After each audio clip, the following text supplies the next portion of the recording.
So we're going to be starting in Genesis chapter 46 this morning. So we're continuing on with Joseph's story. So last week in chapter 45, we saw that Joseph could no longer hold back his emotions. He finally revealed his identity to his brothers. And moved by Judah's plea for Benjamin's release, that way that the younger brother would actually be able to go with them, Judah being willing to step up and take his place. And for the life of his father Jacob, Joseph revealed his identity to him. He embraced him, particularly Benjamin, because that was his full-blooded brother through their mother Rachel. And he explained that God had used his journey to Egypt for good. He told them not to be concerned about the fact they sold him into slavery, that this was all part of God's plan. Pharaoh's pleased when he hears about the arrival of Joseph's brothers and his father.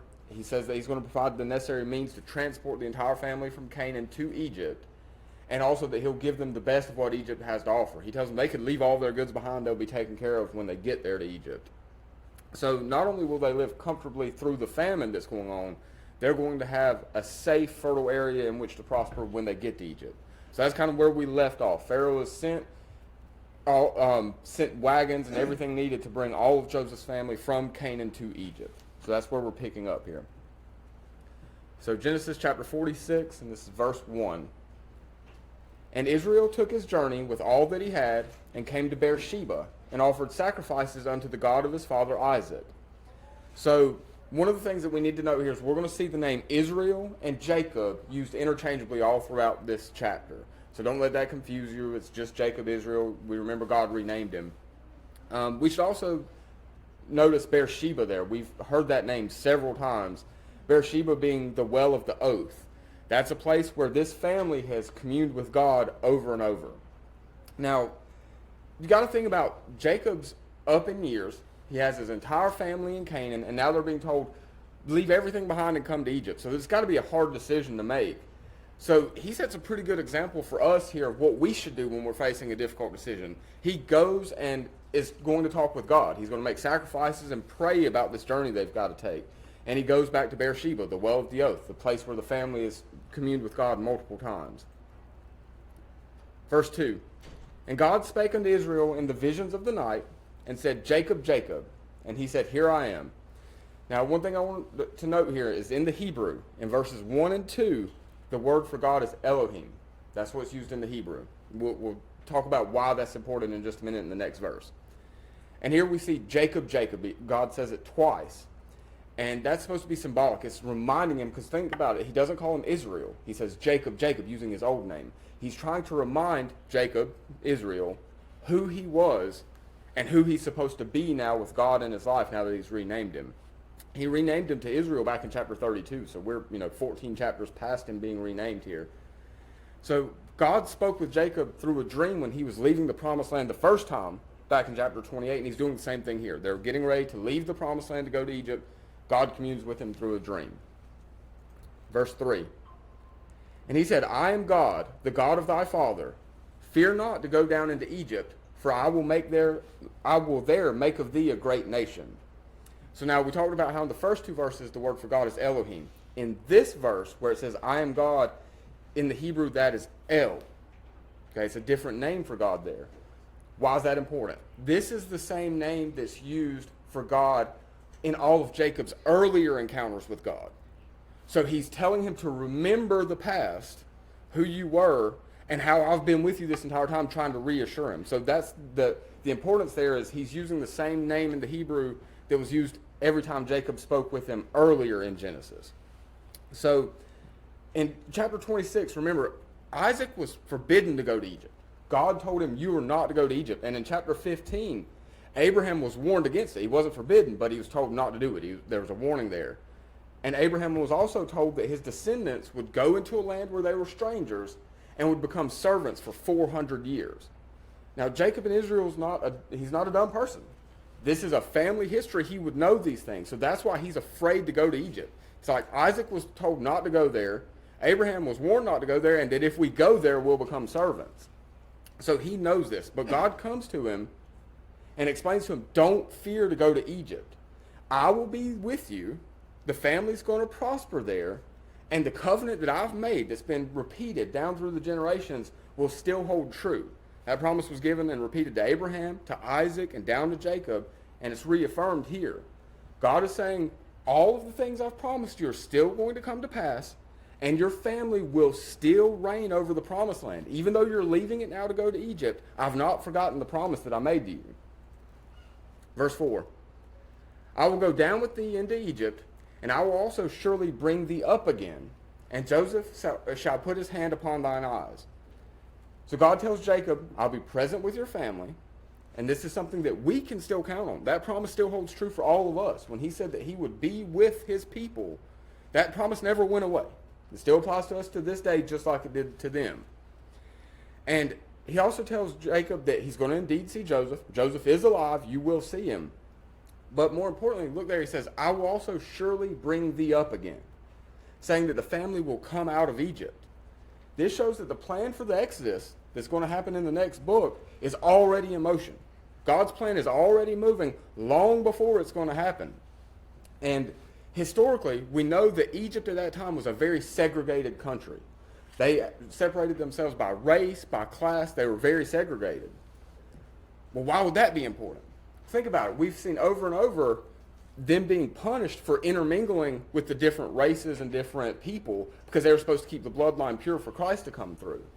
So by Egypt being a segregated society, it was actually the perfect place for the nation of Israel to be able to grow without intermarriage and losing their identity of Hebrews and becoming part of the locals there. So because the Egyptians would have been wary of them, it kind of kept them segregated to themselves. And by the time the Exodus occurs, they're going to leave in such a multitude that Jacob wouldn't even be able to fathom how large the family would grow. We're going to see a little later in this chapter, at this time, this whole family that started with Abraham 200 some years ago is about 70 people. By the time they leave Egypt in the Exodus, it's going to be roughly 2 million. So this family grows from 70 to 2 million through a period of them being servants under the Egyptians. So don't ever forget that God will work with us even through hard times, and we can come out of it not only okay, but better than we ever could have imagined when we went into it. And verse 5, and Jacob rose up from Beersheba, and the sons of Israel carried Jacob their father, and their little ones, and their wives, in the wagons which Pharaoh had sent to carry him. So think about, we've seen chapter after chapter these brothers walking with this guilt of what they did to Joseph. It colored the way they looked at everything happening with the world, right? They're finally unburdened of that. They're finally being willing to walk in their faith and being willing to leave everything behind. They're going to trust Joseph. He said, come to Egypt. They're going to walk in that faith that he's, going to take care of them, that he doesn't have this revenge plot against them. And this is the brother that they sold into slavery just because he said that they would bow to him. We've seen 3 times now they've bowed to him. He wasn't wrong. But this can also be a reflection of how we should treat things. They are actually having faith that Joseph will take care of them, someone that they sold into slavery. Well, our salvation comes through Christ that was only sacrificed and put on the cross because of our sins. We caused him to be crucified just like these brothers caused Joseph to be sold into slavery. But Joseph is willing to forgive and watch over them and protect them just like Christ does for us. And verse 6, and they took their cattle and their goods, which they had gotten in the land of Canaan, and came into Egypt, Jacob and all his seed with him. His sons and his sons' sons with him, his daughters and his sons' daughters, and all his seed brought he with him into Egypt. So the family's making good use of the wagons that have been provided by Pharaoh. They're going to take everything with them. But this is almost like a double-edged sword here. They're showing a little bit of a lack of trust, but then an extreme amount of faith at the same time. Pharaoh told them not to bring anything. You'll have better here in Egypt than you could ever have now. Leave everything behind. But it says they bring everything. They loaded everything up with them. So a little bit of a lack of trust, but then at the same time, a great amount of faith because they're bringing everything with them. They didn't leave anything behind. Like, well, if this doesn't go well in Egypt, we'll come back to Canaan. They packed up and took everything with them. So it's kind of a weird juxtaposition there. But notice that it says that all of his seed is brought with him. Again, this is setting up the Exodus that we'll see later from Egypt. There was none of his family left behind. They will all be in Egypt. Now, I wanted to note here that the genealogies we're going to see here, We're about to go through a bunch of names. It's genealogies. We'll kind of move quick through them. But they're arranged according to the mother of each brother. So it goes in the order of Leah, and then Zilpah, Rachel, and Bilhah. But this is also one of those chapters that someone that's going to be a critic of the Bible will try to use to be a stumbling block for you. They'll say, well, look at these genealogies. Now let's go to Numbers 26 and 1 Chronicles 2 through 8. Look, they don't line up. There's something that doesn't line up here. But this genealogy is in parallel to the one we'll see in Exodus chapter 1. The difference there being this genealogy and in Exodus is focusing on the people. The ones that we see in Numbers and Chronicles focus on the tribes. So there's a difference, but it's because the subjects are different. They're not trying to line up the same things. And here in this genealogy, same thing happens in Genesis 10 and Exodus 1. We're getting to 70 people through Israel. That's the number we're trying to get through. You guys all know, we go over time after time that numbers in the Bible mean something. 70 is 7 times 10. 7 is spiritual perfection, the signature of God. Okay? 10 is ordinal perfection, new beginnings. So the point of it getting the genealogy to 70 is showing through God, this is a new beginning. This is the family through which Christ comes, that we all get a chance at a new life in the eternity. We can put our sins behind us. So the reason it gets to 70 is it's trying to tell us something through the numbers. Now verse 8. Again, we're going to be looking through some names. We'll kind of move quick through these. Hopefully I don't butcher these too badly. So verse 8. And these are the names of the children of Israel, which came into Egypt. Jacob and his sons, Reuben, Jacob's firstborn. And the sons of Reuben, Hanok and Phalu, and Hezron and Carmi. In verse 10. And the sons of Simeon, Jemuel and Jamin and Ohad and Jachin and Zohar and Shaul, the son of a Canaanitish woman. I want to pause there and make a note there. It says that sons of a Canaanitish woman. This means Canaanite by region, not by blood. So just like you could be an American because you were born here and you're of American descent, or if you're an immigrant and come here and you become a legal immigrant and you get your, what's the word I'm looking for here? Citizenship, thank you. If you get your citizenship, you're an American, right? You're not blood American, but you're American by region. That's what this is talking about. This was not a Canaanitish woman through blood. She was just Canaanitish because that's the region in which she lived. Again, important because of keeping the bloodline pure that had to be the Hebrew bloodline for Christ to come through. So verse 11. And the sons of Levi, Gershon, Kohath, and Merari.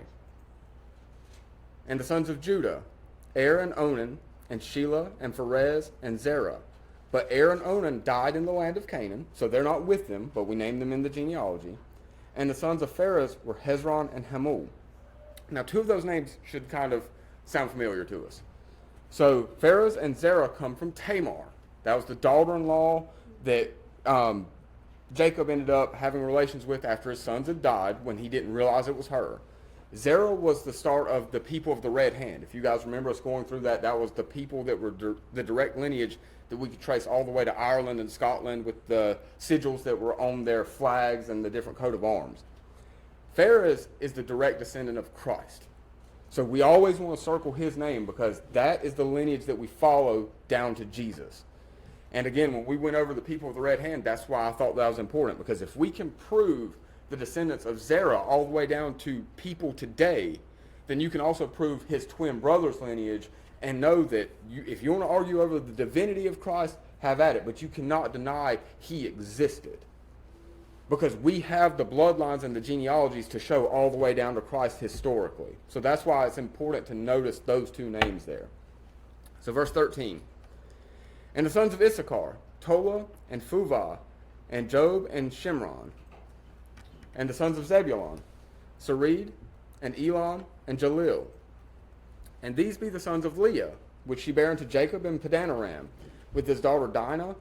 All the souls of his sons and his daughters were 33. Verse 16. And the sons of Gad, Zephion, and Haggai, Shunai, and Esbon, Eri, and Arodi, and Areli.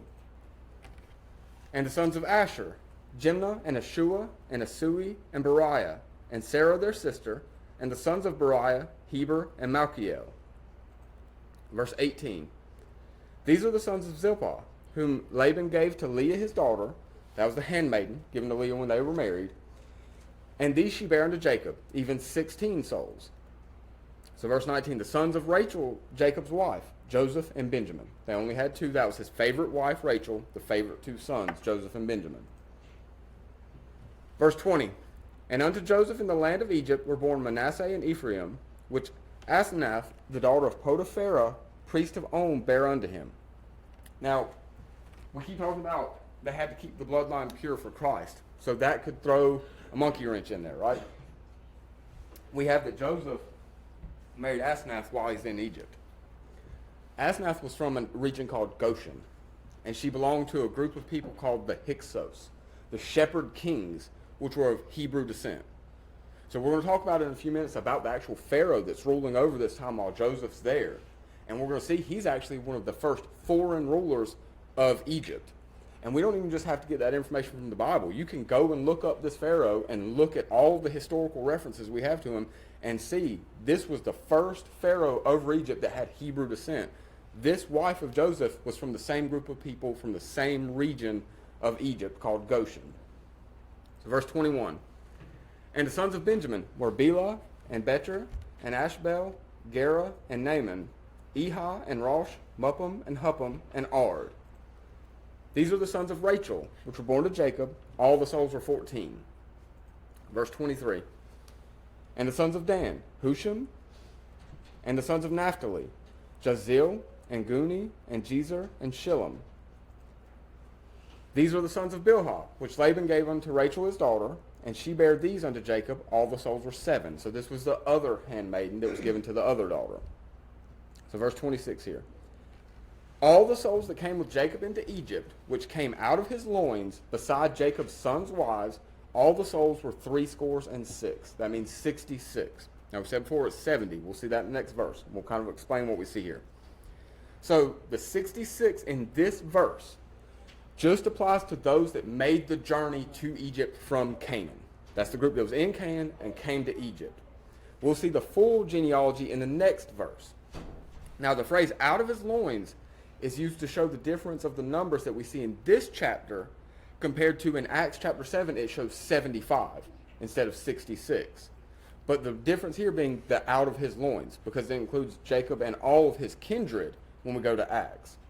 And in 1 Chronicles chapter 7, it actually gives us the identity of those extra 9. So we don't even have to question, well, where did these extra 9 come from? When we get to 1 Chronicles, it will show us exactly who those extra 9 were. And part of the reason why we get some of these different numbers is in Acts, Stephen is actually quoting what's called the Septuagint. We kind of talked about that Thursday night. The Septuagint is the first Greek translation of the Old Testament. So in Acts, that's what Stephen is quoting from, and it includes the entire group, not just the direct descendants of Jacob. So that's why we have some different numbers. Again, Bible critics will try to use these different numbers to say the Bible contradicts itself. It doesn't. We just have to put everything in the right box and order everything in the right way. So verse 27, and the sons of Joseph, which were born him in Egypt, were 2 souls. All the souls of the house of Jacob, which came into Egypt, were 70. So this verse is the 70. So this figure, the way we get this, and I mean, you don't need to do it now, but if you're curious and want to do it later, you can go back and count the names we just went through.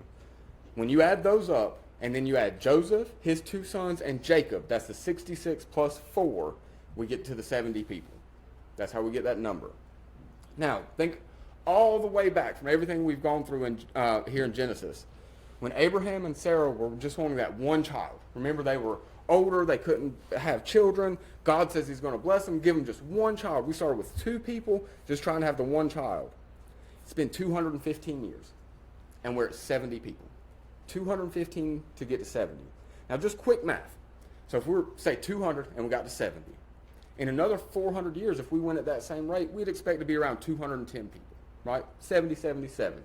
Or even if we wanted to go exponentially, we could say 70 plus 140, that's 210, plus another 280, so somewhere in 500 people, even if we're growing at the same rate.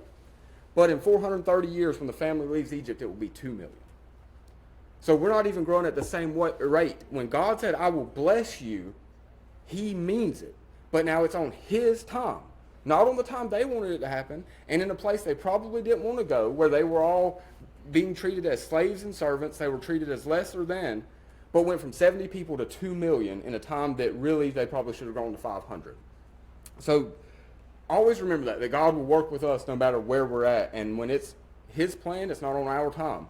But when he says it's time, it will happen quickly. So verse 28.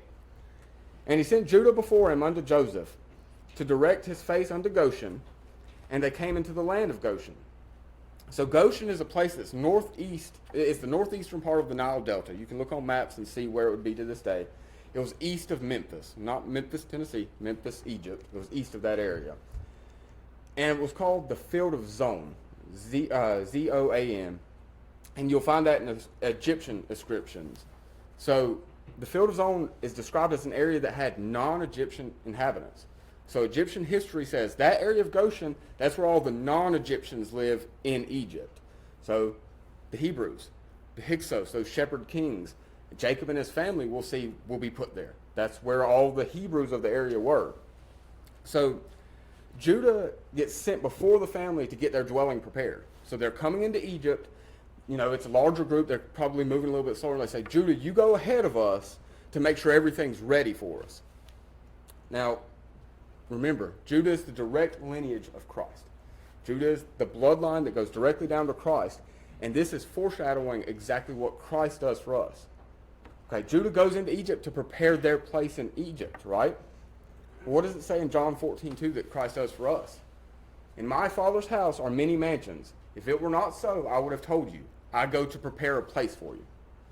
Doing exactly what his ancestor did, going before us to prepare our place. Now, it's kind of a side note from what we're looking at in Genesis, but I also wanted to touch on this verse is one of the most misunderstood verses in the Bible. First and foremost, can you fit mansions in your house? It says, in my Father's house are many mansions. This does not mean when we get to heaven, we're going to have a 10-bedroom, 8-bath, 3-car garage house. That's not what this means. It just means a dwelling place, a spot for us in heaven. We're not going to go and have some big, beautiful mansion. That's not what it's trying to talk about. I think it'll be greater than that. We're going to be in the eternal life in heaven with God the Father with us. So if you're worried about a big house when you get there, we're probably focusing on the wrong things about what the eternal life is going to be. But I just wanted to touch on that because I have so many of my family members that are like, I can't wait to get there. I'm curious, how will I decorate my mansion? I'm like, you're not understanding what this verse is telling you. You're not even reading the first part of it because it says, in my Father's house are many mansions.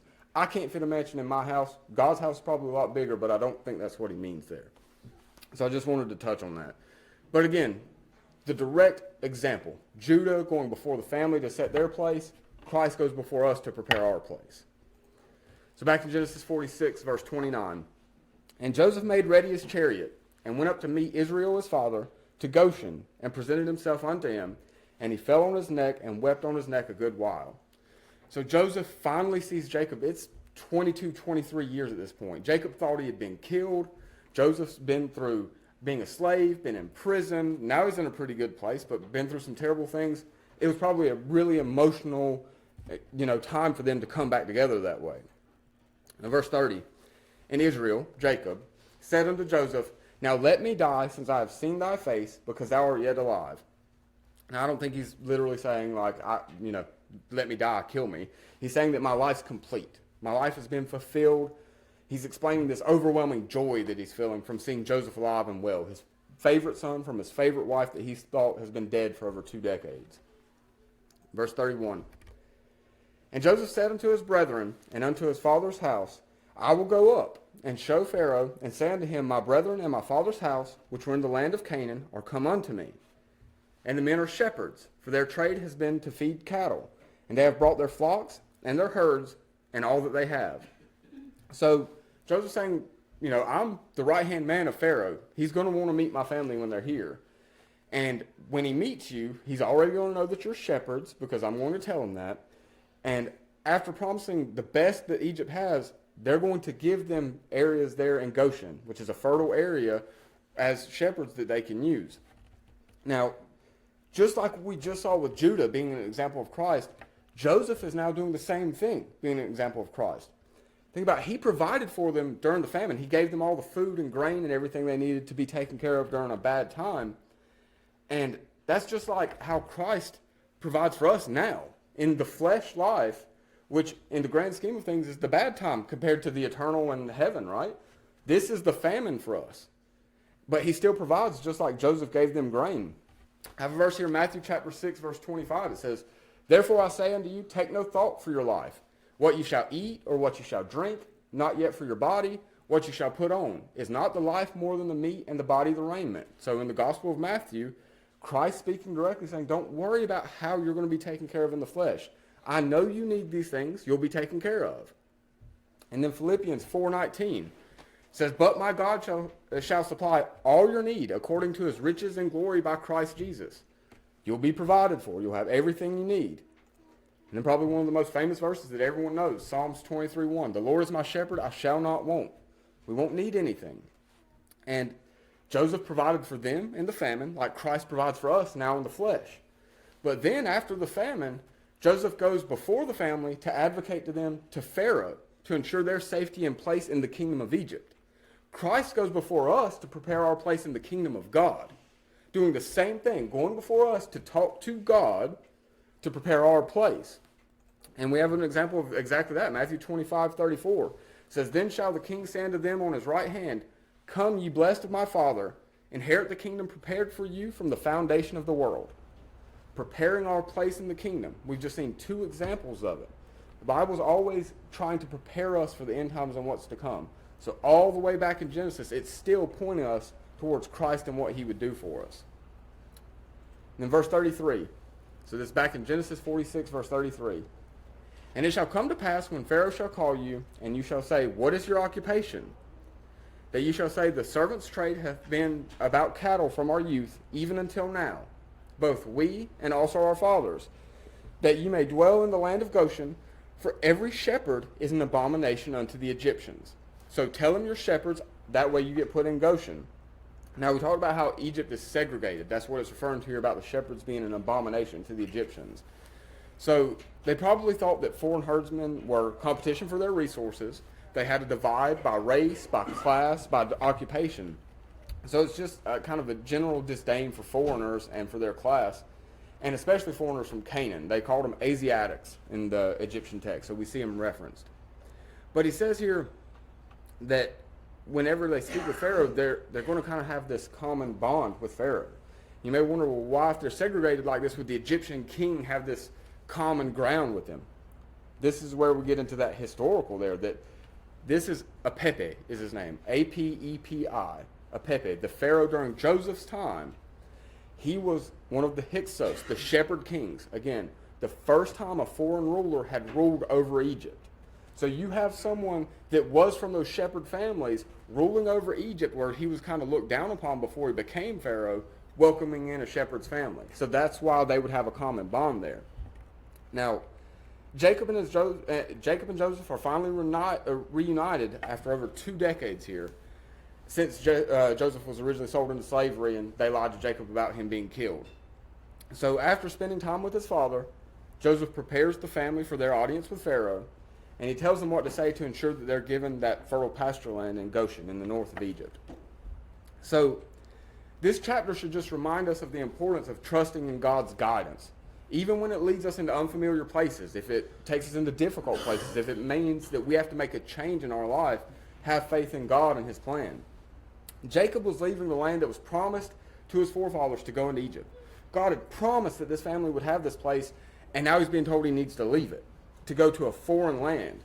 But remember, difficult decision. The first thing he does is he goes to Beersheba, the well of the oath, and communes with God. He goes to God to discuss everything with him. And God reassures him, I'll be with you. Promises haven't changed. You'll still inherit exactly what I told you you would. And the lesson for us in that is that when life requires that change or uncertainty, just put faith in the fact that God's with us.